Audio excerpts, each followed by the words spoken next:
Hello everyone. This is Asit and you are watching us to explains. Let's get started.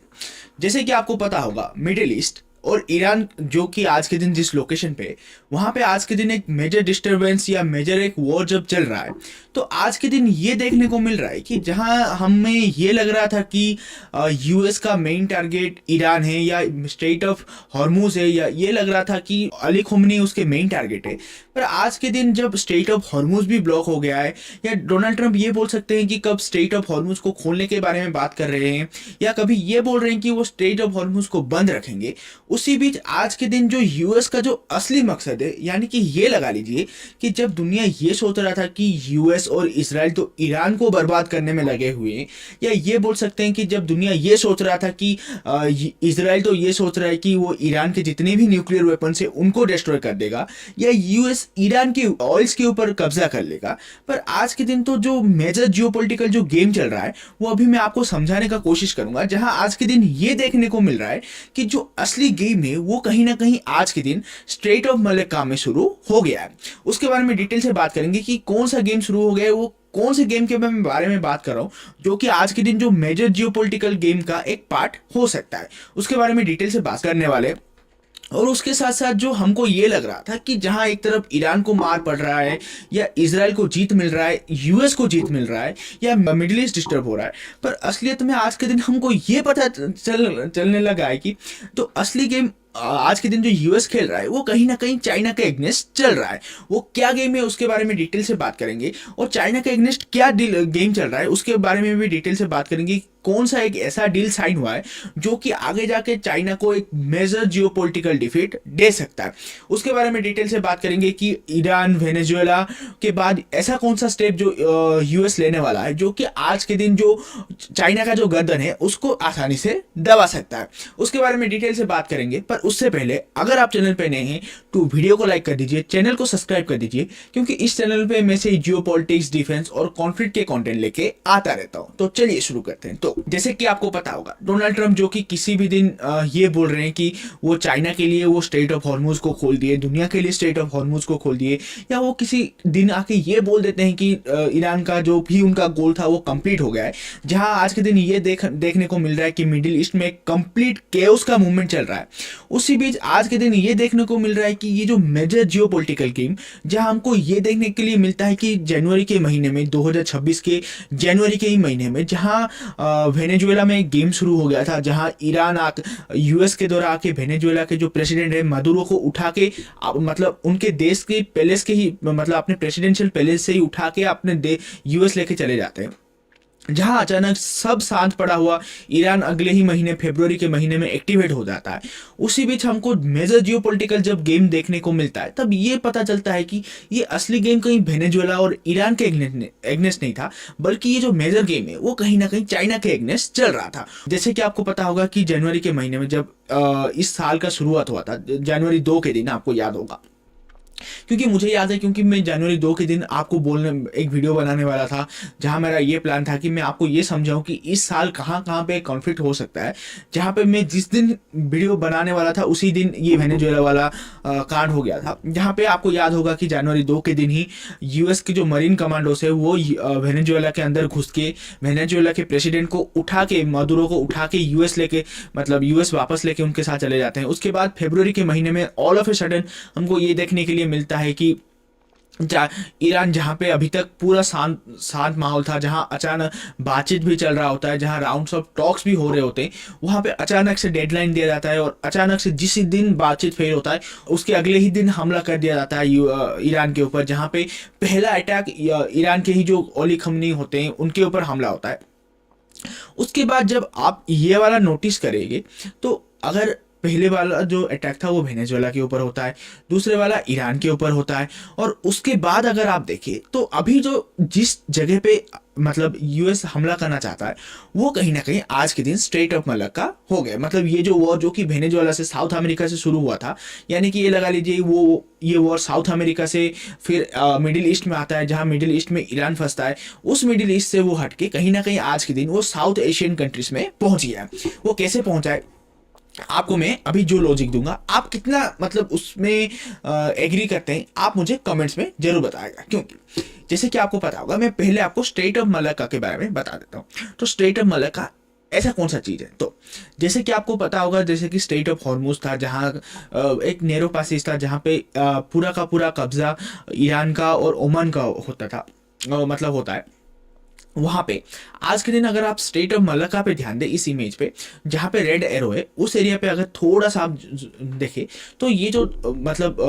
Straight है, ये straight of Malacca Hormuz से बहुत ज़्यादा पतला है। यानी कि ये लगा लीजिए कि इसका जो पतला, सबसे पतला एरिया है, वो कहीं ना कहीं 3 किलोमीटर के आसपास का है। यानी कि 3 किलोमीटर का चौड़ा ही है, सबसे ज़्यादा, सबसे कम चौड़ा वाला एरिया। हाँ, तो जैसे कि आपको पता होगा, वो जो स्ट्रेट ऑफ हॉर्मुज था, वहां पे लगा लीजिए कि दुनिया का लगभग 40% ऑयल उस एरिया से होके जाता था। पर ये जो अभी आप स्ट्रेट ऑफ मलाक्का देख रहे हैं, यहाँ पे क्या होता है, ये 40% ग्लोबल ट्रेड के लिए रिस्पॉन्सिबल है। यानी कि ये लगा लीजिए कि जो छोटा सा कॉरिडोर है, इसमें लगभग दुनिया का 40% ग्लोबल ट्रेड जाता है और 30% दुनिया का ग्लोबल ऑयल जाता है। और ये जो स्ट्रेट है, अगर आप इसको ध्यान से देखेंगे कि ये जो एरिया है, इस एरिया के ऊपर चाइना का पूरा, चाइना अपने पूरे के पूरे ऑयल्स का लगभग 80% ऑयल्स के लिए डिपेंडेंट है, इस स्ट्रेट ऑफ मलाक्का के लिए। और उसके साथ साथ उसका जो ग्लोबल ट्रेड है, यानी जैसे कि आपको पता ही होगा कि चाइना आज के दिन एक मेजर ग्लोबल एक्सपोर्टर है, यानी कि दुनिया का मेजर एक्सपोर्टिंग नेशन में से एक है, जहां उसका पूरा नेशन ही एक्सपोर्टिंग के ऊपर डिपेंडेंट है। तो ये उसी मतलब ये स्ट्रेट ऑफ मलक्का से होते ही, मतलब ये लगा लीजिए कि चाइना से साउथ चाइना सी, उसके बाद स्ट्रेट ऑफ मलक्का होके बे ऑफ बंगाल का जो रास्ता है, वो कहीं ना कहीं यहीं से होके जाता है। यानी कि चाइना जो मेजर ट्रेड आज के दिन जो यूरोप के साथ कर रहा है, या मिडिल ईस्ट के साथ कर रहा है, या अफ्रीका के साथ कर रहा है, या साउथ एशियन कंट्रीज के साथ कर रहा है, यानी कि ये लगा लीजिए इंडिया, पाकिस्तान, वाटू से थाईलैंड, बर्मा, जितने भी कंट्रीज है, उनके साथ जो बिजनेस करता है, वो कहीं ना कहीं चाइना का इस स्ट्रेट ऑफ मलक्का से होकर ही गुजरता है। तो अभी मैं आपको जो लॉजिक देने वाला हूं, वो लॉजिक आप थोड़ा ध्यान से समझिएगा। तो जैसे कि आपको पता है कि ये जो मेजर 3 अटैक्स हो रहे हैं आज के दिन, मतलब 2 अटैक जो ऑलरेडी हो गए और तीसरे का जो प्लानिंग चल रहा है, उसके ऊपर मैं एक लॉजिक देने वाला हूं। जैसे कि आपको पता होगा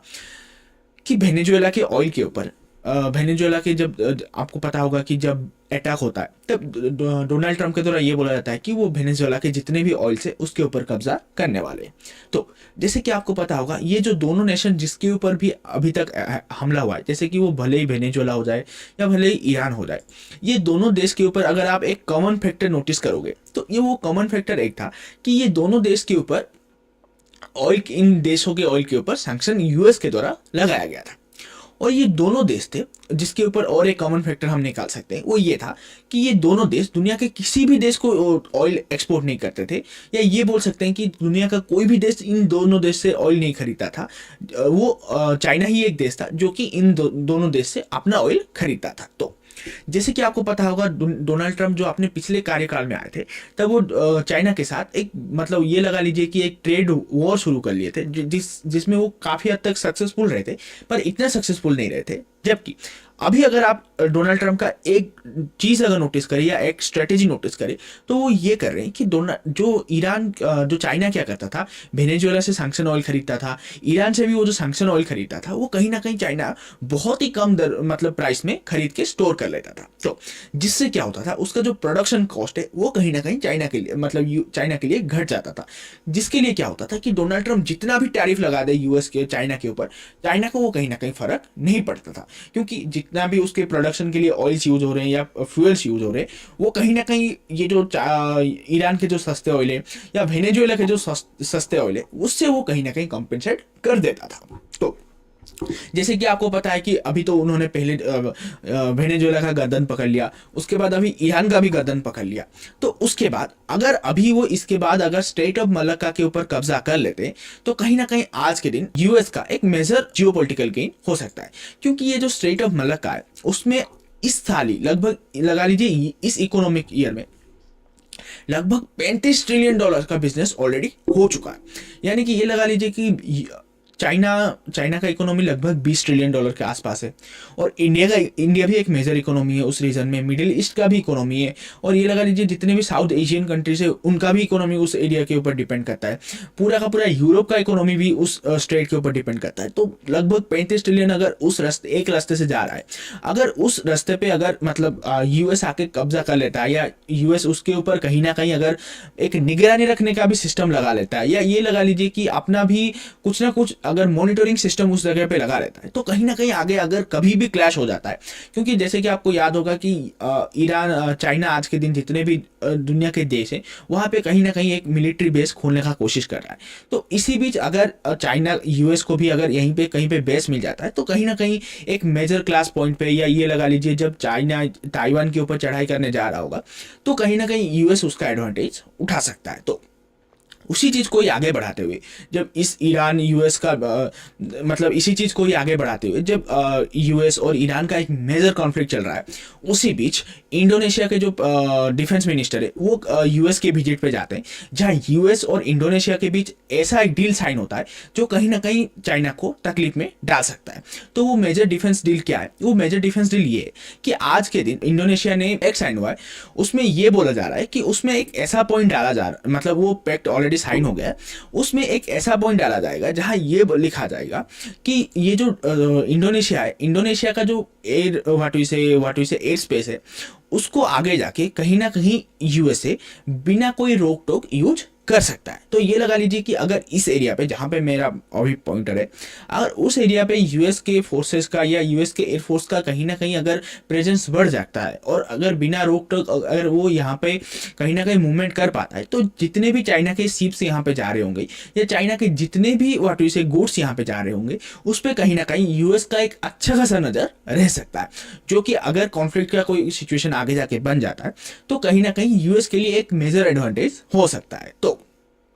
ये तो रहा मतलब मेजर सिचुएशन। पर इसी बीच ये हुआ है कि जब इंडोनेशिया के मतलब ये देखने को मिलता है कि इंडोनेशिया मतलब ऐसा कोई डील साइन कर रहा है, तो चाइना की तरफ से इंडोनेशिया को भी पॉइंट मतलब फोन आया था, जहां इंडोनेशिया को ये बोला गया कि अगर यूएस को वो मतलब इंडोनेशिया में एंट्री देते हैं, अगर इंडोनेशिया वाले यूएस को इस जगह पे एंट्री देते हैं जहां स्ट्रेट ऑफ मलक्का पे अगर एंट्री देते हैं, तो कहीं ना कहीं चाइना और इंडोनेशिया का रिश्ता बिगड़ सकता है। तो इसी चीज़ के लिए जो इंडोनेशिया जो अभी ये वाला पॉइंट रख के जो साइन करने वाला था, उसको कहीं ना कहीं रिकॉन्सिडरेशन के लिए या रिव्यू के लिए डाल दिया गया है। जबकि आपको अगर ये देखा जाए कि अगर मतलब एक चीज़ के बारे में अगर मैं बात करूं कि ये सिर्फ यूएसए सिर्फ इंडोनेशिया के भरोसे इस एरिया में नहीं मतलब आगे बढ़ रहा, बल्कि अगर मैं आपको थोड़ा सा हिंट दे दूं कि यूएसए आज के दिन इंडिया के साथ एक डिफेंस पार्टनरशिप करने के बारे में सोच रहा है। जहां हाल ही के दौर में जब आपको याद होगा अप्रैल 14 के दिन जब डोनाल्ड ट्रंप के द्वारा नरेंद्र मोदी जी के पास फोन किया गया था, जहाँ नरेंद्र मोदी जी के द्वारा ये बोला गया था कि received a call from my friend President Donald Trump, we review the substantial progress achieved in a bilateral cooperation in various sectors. We committed to future strengthening our comprehensive global strategic partnership in all areas. यानी कि ये सिर्फ India middle east के बारे में बातचीत इनके बीच नहीं हुआ था, जबकि मिडिल ईस्ट के बाहर भी या इंडियन सब कॉन्टिनेंट के बाहर भी कहीं ना कहीं डोनाल्ड ट्रंप और इंडिया के बीच एक बातचीत हुआ है, जिसको लेके डोनाल्ड जितने मतलब यूएस के जो एम्बेसडर है आज के दिन इंडिया में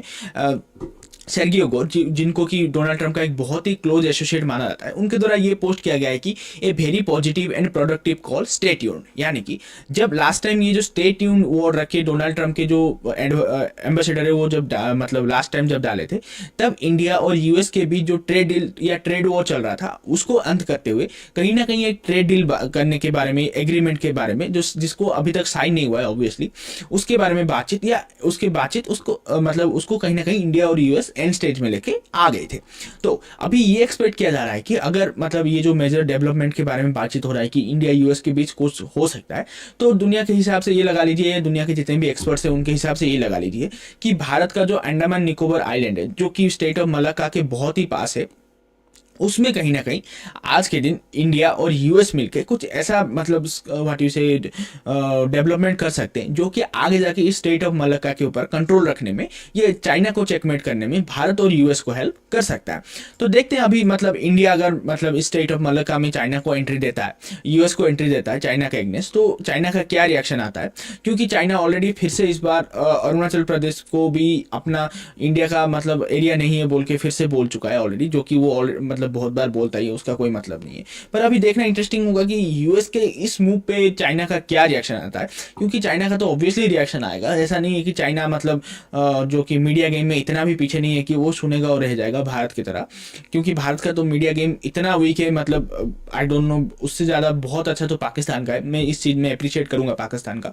तो देखते हैं चाइना का क्या रिएक्शन आता है। अगर आपको क्या लगता है, क्या ये सही में मतलब चाइना के लिए एक व्हाट यू से चेकमेट है, या इंडिया जैसे इकोनॉमीज जो कि आज के दिन ग्रोइंग स्टेज में, उनके लिए ये जो इतने सारे वॉर्स कहीं ना कहीं रशिया, यूक्रेन, ईरान, यूएस, और अगर फिर से स्टेट ऑफ मलक्का इस साइड भी वॉर एक शुरू हो जाता है, तो इंडिया जैसे इकोनॉमी के लिए एक कहीं ना कहीं एक बहुत बड़ा झटका हो सकता है। आपका क्या मानना है इस टॉपिक को लेकर, क्योंकि मैं तो आपके सामने फैक्ट्स रखा कि आप इस फैक्ट से कितना एग्री करते हैं, मुझे ज़रूर बताएगा कमेंट्स में कि आपका क्या मानना है कि मैं जो फैक्ट्स बोला, यानी कि डोनाल्ड ट्रंप ऑयल्स को लेके सही में चाइना को टारगेट करना चाहते हैं। मतलब आपका क्या व्यू पॉइंट है, मुझे ज़रूर बताएगा कमेंट्स में। अगर आपको वीडियो अच्छा लगा है तो वीडियो को लाइक कर दीजिएगा, चैनल को सब्सक्राइब कर दीजिएगा, क्योंकि इस चैनल पे मैं से जियो पॉलिटिक्स, डिफेंस और कॉन्फ्लिक्ट के कंटेंट लेके आता रहता हूँ। Till then, thanks for your time, I really appreciate that.